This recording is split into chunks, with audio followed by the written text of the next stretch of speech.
Hello students, it's me Aman Kumar. Welcome to our YouTube channel. Today we are studying trigonometry of class 11.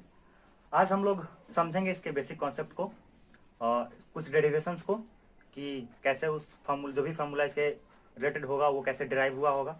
जैसे कि कुछ basic formula आप पढ़े होंगे पहले से। सपोज कर लेते हैं जैसे कि साइन का हो गया, टेन का हो गया, कॉस का हो गया, ये सब कुछ बेसिक फार्मूलाज है। जिसकी साइन हो गया, कॉस हो गया, टेन हो गया, सेक, कॉसेक, कॉट है, ये सब क्या है? ये सब कहलाता है ट्रिग्नोमेट्री रेशियोज। यानी कि जो ट्रिग्नोमेट्री में होता क्या है, पीछे ट्रिग्नोमेट्री रेशियोज होता है। और इन सब का बेसिक फार्मूला हम ऑलरेडी पढ़ चुके हैं क्लास 10 में, लेकिन फिर भी हम इसको समझेंगे इसमें कि क्या क्या होता है, यानी कि रिकॉल कर लेंगे, ओवरऑल एक रिकॉल कर लेंगे। फिर जो फार्मूला होगा ट्रिग्नोमेट्री से रिलेटेड, जैसे sine square theta plus cos square theta equal to 1, इसको भी समझेंगे कैसे ये 1 होता है। फिर sec square theta minus sec square theta minus ten square theta is equal to 1, इसको भी समझेंगे कि 1 कैसे होता है। यानी कि जो भी फार्मूला हम लोग पढ़े हैं, sine is equal to 1 by cosec, sec is equal to 1 by cos, सबको हम लोग इसमें क्या करेंगे, एक डेरिवेशन देखेंगे, उसका प्रूफ देखेंगे। और जो भी ओवरऑल पहले से पढ़ चुके होंगे और कुछ डाउट्स भी आप लोगों को होता होगा तो आप कमेंट करके हमको बताएंगे। हम क्या करेंगे, उसको आप लोग को फिर अगले वीडियो में उसका डिस्कशन करके आपको क्लियर कर देंगे। तो चलिए हम शुरू करते हैं। हम लोग इसमें सबसे पहले डिस्कस कर लेते हैं कि ट्रिग्नोमेट्री होता क्या है। तो trigonometry means the measurement of angle, यानी कि study of measurement of angle. यानी कि हम लोग क्या करते हैं कि जो एंगल है उसका मेजरमेंट का जो हम लोग स्टडी करते हैं वो ट्रिग्नोमेट्री के अंडर करते हैं। यानी कि इसमें हम लोग मेजरमेंट के जो एंगल ऑफ मेजरमेंट है उसके बारे में पढ़ते हैं। इसमें 6 रेशियोज होता है, जैसा कि आप लोग पढ़े होंगे। पहला साइन, कॉस, टेन, कॉट, सेक, कॉसेक, ये सब क्या है? ट्रिग्नोमेट्री रेशियोज है। तो सबको हम लोग क्या करते हैं, थोड़ा सा शॉर्ट में देख लेते हैं कि क्या क्या है रेशियोज है, यानी कि सबको रिवाइव कर लेते हैं, एक रिकॉल कर लेते हैं। लेट्स सी, जैसे कि पहला आपका जो रेशियोज है ये हम लोग का बेसिक फार्मूला है, इसे हम लोग समझ लेंगे। पहला ratio sine theta equal to P by H. What means of P? P means perpendicular, H means hypotenuse. दूसरा है cos theta equal to b by H. b means base and h means hypotenuse. Again tan theta p by b, again p for perpendicular and b for base. अब है हमारे पास अगला cos। अब cos में क्या होगा, तो जब हम लोग tan cos tan sin cos tan हो चुका है, अब अगला है हमारा cosec। तो जब हम cosec पे आएंगे, cosec theta is equal to reciprocal of sin, यानी कि h बाई p, तो h बाई p।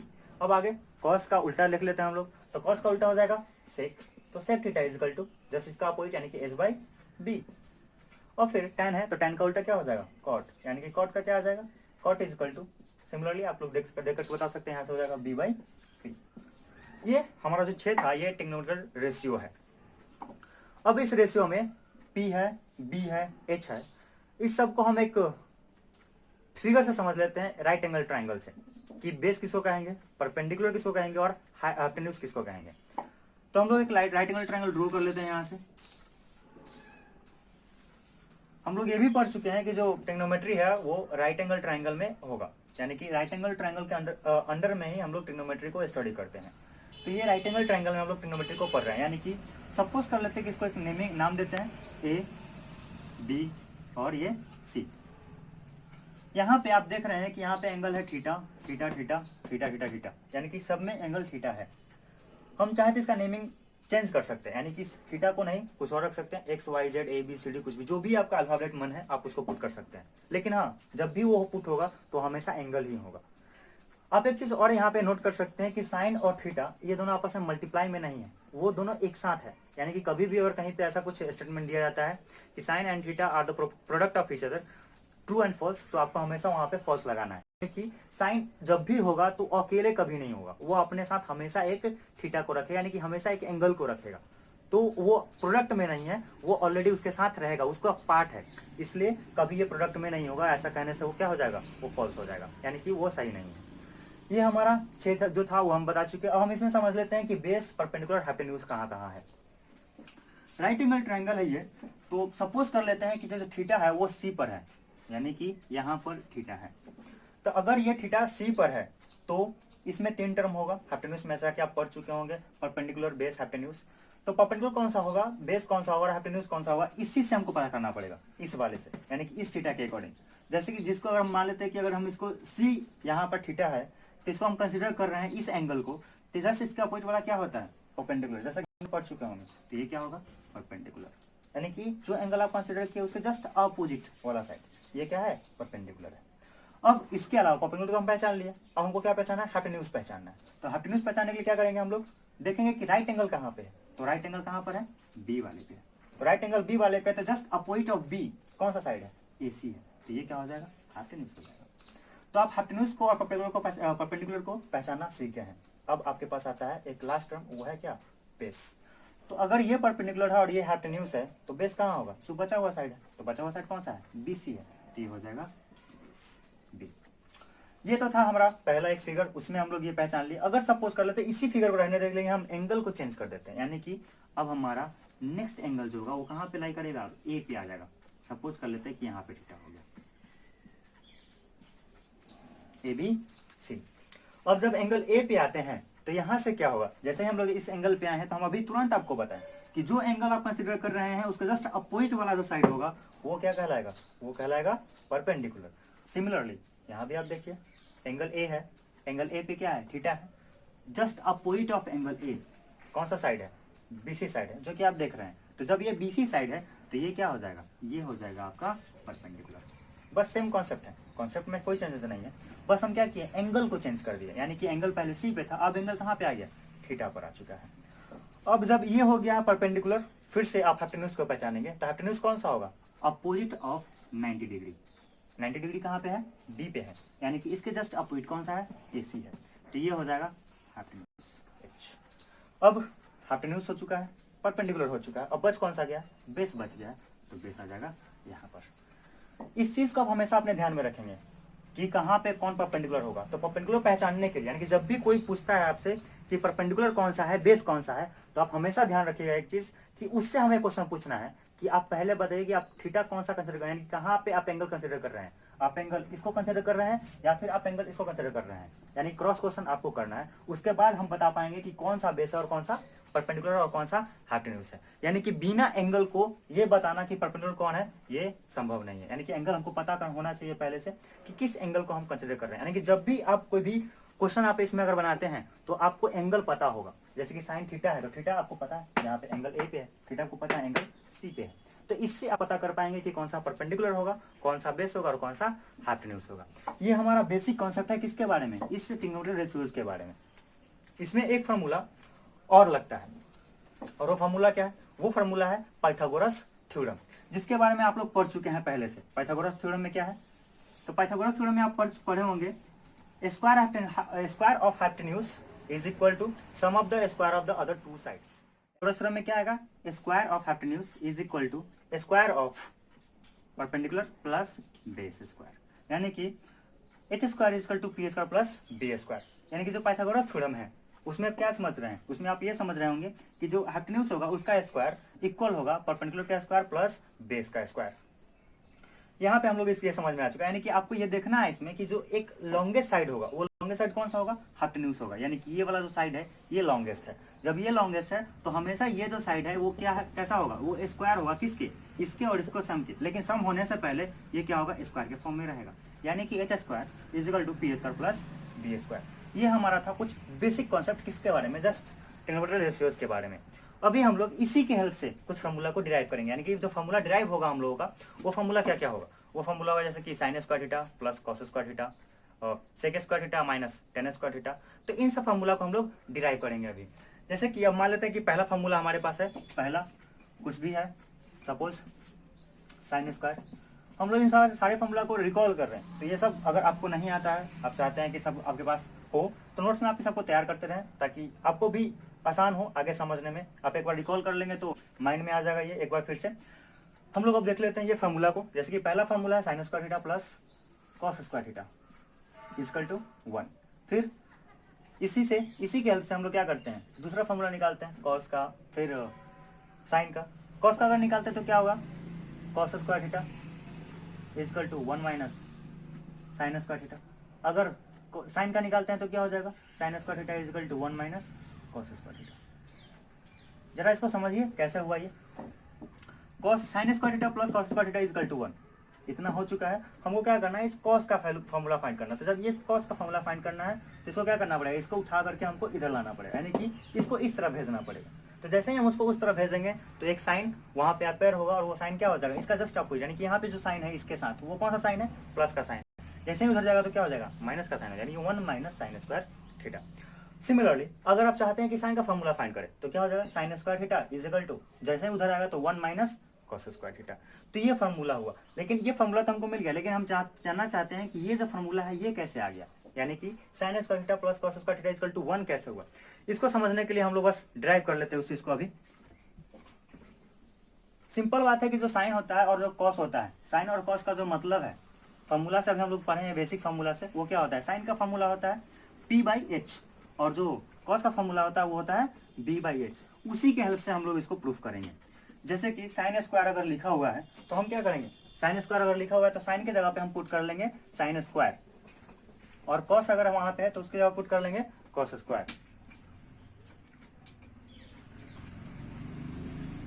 सपोज कि इसको हम लोग प्रूफ कर रहे हैं तो यहाँ पे क्या आ जाएगा, p by H square plus b by H square is equal to P square divided by H square plus ये हो जाएगा B square divided by H square. अब क्या करेंगे, दोनों एलसीएम ले लेंगे, एच स्क्वायर यानी क्या आ जाएगा P square plus B square. कैसा हुआ ये, तो सिंपल एच स्क्वायर सेम था तो एलसीएम सेम हो जाएगा। इससे ये डिवाइड हुआ तो 1 टाइम में कट गया, 1 से मल्टीप्लाई हुआ तो पी स्क्वायर ही रहेगा। फिर सेम चीज यहाँ पे है तो 1 से मल्टीप्लाई हुआ तो बी स्क्वायर हो जाएगा। अभी आपको बताएं कि P square plus B square is equal to क्या होता है, अभी पाइथागोरस थ्योरम से बताए थे आपको, वो होता है एच स्क्वायर। तो यहाँ पे आ जाएगा H square divided by H square, इससे ये कैंसिल आउट हो गया तो कितना आ गया 1। तो यानी कि हम लोग को पहला फॉर्मूला जो था 1 यानी कि sine square theta plus cos square theta is equal to 1, वो इस तरीके से प्रूफ हो गया। अगर हम दूसरे पे आते हैं, दूसरा फॉर्मूला, जैसे कि दूसरा फॉर्मूला हमारे पास होगा sec square theta minus ten square theta is equal to 1। Again हम लोग इसको प्रूफ कर सकते हैं इसी मेथड से, इसी तरीके से। अब इसको कैसे हम लोग देखते हैं तो देख लेते हैं जरा उसको। ये एलएचएस होता है और ये आरएचएस होता है, तो हम ऐसा कर लेते हैं, अभी एलएचएस हो जाएगा sec square theta minus ten square theta. Value put करेंगे अब सेक के जगह पे, तो सेक के जगह पे जो वैल्यू पुट होगा तो सेक का फॉर्मूला होता है कॉस का जस्ट उल्टा, तो कॉस का क्या होगा, कॉस का होगा b बाई एच, तो सेक का हो जाएगा h बाई बी, तो यहाँ पे हो जाएगा h by B square minus tan, tan का क्या होगा, तो कॉट में टेन का हो जाएगा p बाई बी यानी कि p बाई बी स्क्वायर। अब ये हो गया H square divided by B square minus P square divided by B square. अब जरा यहाँ से देखेंगे एलसीएम, एलसीएम फिर से हमको बी स्क्वायर मिल रहा है, बी स्क्वायर, तो ये क्या होगा बी स्क्वायर से B square cancel out, 1 time में 1 से मल्टीप्लाई, तो ये आ जाएगा एच स्क्वायर माइनस और ये हो जाएगा पी स्क्वायर। अब ये H square minus P square ये कितना आएगा, तो सिंपल अभी हम आपको बताएं पाइथागोरस थ्योरम से कि H square is equal to था P square plus B square. तो हमको क्या चाहिए, H square minus P square, मतलब एच स्क्वायर तो है, इस पी को हम इधर ले आते हैं, यानी कि ये हो जाएगा H square minus P square is equal to B square. तो क्या हो गया, ये H square minus P square किसके बराबर आ गया, बी स्क्वायर के बराबर आ गया। फॉर्मूला को आप ध्यान दीजिए, फॉर्मूला से ही हम लोग क्या कर रहे हैं, इस वैल्यू को फाइंड कर रहे हैं और उसी को हम यहाँ पे पुट कर रहे हैं। तो यहाँ पे क्या हो जाएगा B square divided by B square, और इससे ये कैंसिल आउट हो गया। जैसे ही ये कैंसिल आउट हुआ तो कितना आ गया, ये 1। यानी कि ये जो दूसरा फॉर्मूला था sec square theta minus ten square theta is equal to 1, वो कैसे इसी तरीके से यानी कि सेम मेथड से हम लोग क्या किए, इसको डिराइव किए। अब हमारे पास इसी से यानी कि इसी के हेल्प से हम क्या कर सकते हैं, और सारा फॉर्मूला भी फाइंड कर सकते हैं। जैसे कि अगर सपोज हमको सिर्फ सेक का निकालना है तो क्या करेंगे, यहाँ से सिर्फ सेक का क्या हो जाएगा, sec square theta is equal to 1 है यहाँ पे तो 1, इसको हम इधर ले आएंगे क्योंकि हमको सिर्फ सेक चाहिए, तो क्या हो जाएगा प्लस टेन स्क्वायर थीटा। ये पहला हो गया। अगर हम चाहते हैं कि नहीं हमको सिर्फ टेन का चाहिए तो हम क्या करेंगे, टेन को हम रख लेंगे इधर, तो क्या हो जाएगा ये सेक स्क्वायर थीटा, इस 1 को इधर भेज लेते हैं तो -1 बराबर टेन स्क्वायर थीटा। हम लोग इसको इधर लिखे तो या इसको इधर लिखे तो सेम ही है अभी, क्योंकि बस साइन को ध्यान रखना है। यहाँ से 1 इधर आया तो 1 प्लस में था तो इधर आ गया माइनस में हो गया ये। तो ये क्या, ये आपका मेन फॉर्मूला ये था, इससे ये हुआ और इससे ये हो गया। तो ये आपका सेक का हो गया और फिर टेन का हो गया और उसके बाद sec square theta minus ten square theta equal to 1 का हो गया। अब इसके बाद हमको मिलेगा एक और टर्म, वो आएगा cosec square theta minus cot square theta. तो cosec square theta minus cot square theta equal to 1। अब हम उसको देख लेते हैं।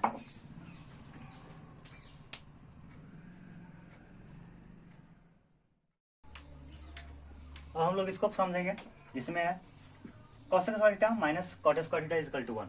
तो एलएचएस हम लोग ले लेते हैं यहाँ से। एलएचएस में क्या आ जाएगा, cosec cot, cosec square theta minus cot square theta. Put करते हैं कोसेक की जगह पे। तो कोसेक का जो फार्मूला है वो है H upon P, H upon P का स्क्वायर माइनस कॉट का हो जाएगा, टेन का होगा पी बाई बी, तो इसका हो जाएगा बी बाई पी स्क्वायर। अब यह आ जाएगा H square divide by P square minus B square divide by P square. अब यहाँ से पी स्क्वायर, तो ये हो जाएगा पी स्क्वायर से पी स्क्वायर कैंसिल, 1 आ गया, 1 से मल्टीप्लाई तो H square minus P square cancel 1 आ गया तो 1 से मल्टीप्लाई यानी कि बी स्क्वायर। अब फिर से हम लोग यहाँ पे अप्लाई करेंगे पाइथागोरस थ्योरम। तो H square is equal to P square plus B square. हमको क्या चाहिए यहाँ पे, H square minus B square चाहिए, यानी कि इस बी को इधर लाना है। तो क्या हो जाएगा, ये H square minus B square is equal to P square. तो ये आ गया H square minus B square is equal to P square, यानी कि इसके जगह पे आ जाएगा P square divide by P square, और ये कैंसिल आउट होकर के कितना आ गया 1। तो हम लोग इसको समझ चुके हैं, यानी कि cosec square theta minus cot square theta is equal to 1 आ चुका है यहाँ से।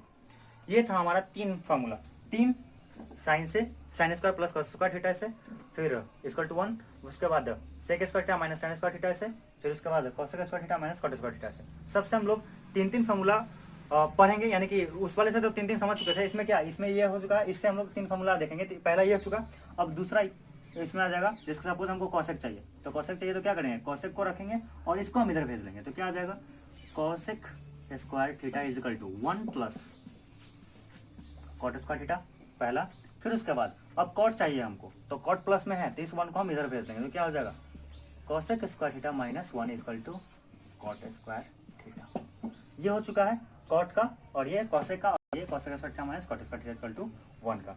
यानी कि हमारे पास सिंपली जो अभी तक फॉर्मूला हो चुका है वो हो गया 9, 3 साइन वाले से, साइन कोसेक रिलेशन से, फिर 3 सेक टेन के रिलेशन से, और 3 कोसेक और कॉट के रिलेशन से।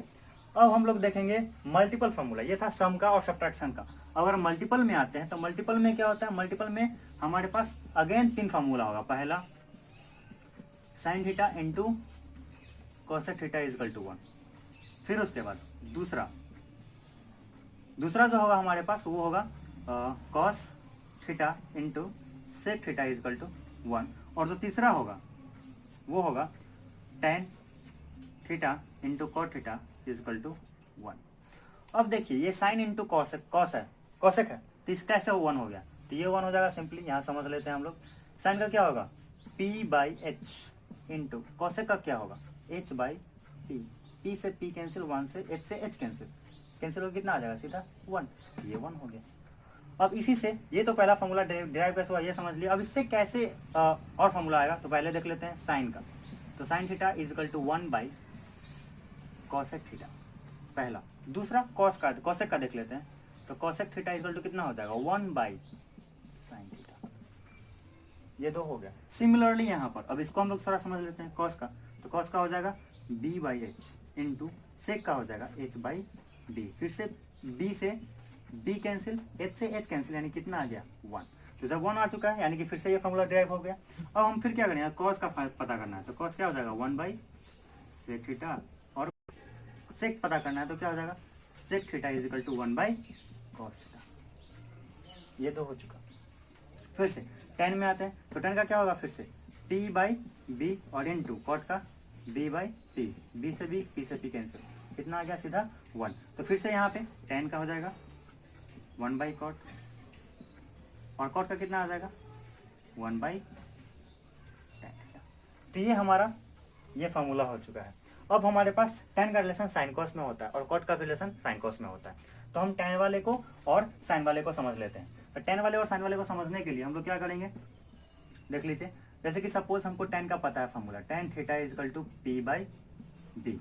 जब ये p बाई बी है, हम क्या कर सकते हैं, इस नोमिनेटर को और इस डिनोमिनेटर को h से डिवाइड कर सकते हैं। तो जब डिवाइड करेंगे तो क्या हो जाएगा p by H divide by b by H. तो p बाई एच क्या होता है साइन, और b बाई एच क्या होता है कॉस। तो ये हो गया tan is equal to sine by cos. Similarly आप कॉट को कर सकते हैं। कॉट का क्या हो जाएगा b बाई पी, तो फिर से डिवाइड कर लेते हैं h से हम लोग। तो b बाई एच, और यहाँ पे हो जाएगा p बाई एच। तो ये क्या हो जाएगा, ये हो जाएगा कॉस थीटा और ये हो जाएगा साइन थीटा। यानी कि simple tan theta is equal to sine by cos और cot theta is equal to cos by sine. जो भी फार्मूला था और जो डेरिवेशन था उसका इससे रिलेटेड वो हम लोग सब चीज समझ चुके हैं, यानी कि क्लास 10 का जो बेसिक कॉन्सेप्ट था वो सब समझ में आ चुका हम लोगों को और समझ चुके हैं अभी। अब आगे हम लोग इसके बाद आगे पढ़ेंगे, तो आगे जो हम लोग को पढ़ना होगा, यानी क्लास 10 में जो पढ़े होंगे वो 90 डिग्री तक पढ़े होंगे, यानी कि जो भी एंगल आप देखे होंगे वो 90 तक रहा होगा। लेकिन अब जो हम लोग पढ़ेंगे वो 90 से आगे रहेगा, यानी कि 0 to 360 उससे आगे भी रह सकता है, यानी कि जितना भी एंगल अब आगे होगा सबके बारे में पढ़ना है हम लोगों को। तो ये अभी तक था, यानी कि अगले वाले जो लेक्चर होगा उसमें हम लोग क्वाड्रेंट के बारे में समझेंगे। क्वाड्रेंट कितने टाइप का होता है और कहाँ से पहला क्वाड्रेंट कहाँ से कितना रेंज तक का होता है, कितने एंगल रहते हैं, कितना एंगल तक जाता है पहला, फिर दूसरा कितने एंगल तक जाता है, तीसरा कितने एंगल तक जाता है, वो हम लोग पढ़ेंगे। यानी कि अगले जो लेक्चर होगा उसमें हम लोग क्वाड्रेंट के बारे में पढ़ेंगे और उससे रिलेटेड जो भी कॉन्सेप्ट होगा उसके बारे में पढ़ेंगे। तब तक अगर आपको इसमें अगर कोई डाउट लगता है तो आप हमें कमेंट करके बता सकते हैं, हम कोशिश करेंगे फिर से आपको उस डाउट को क्लियर कर सकें।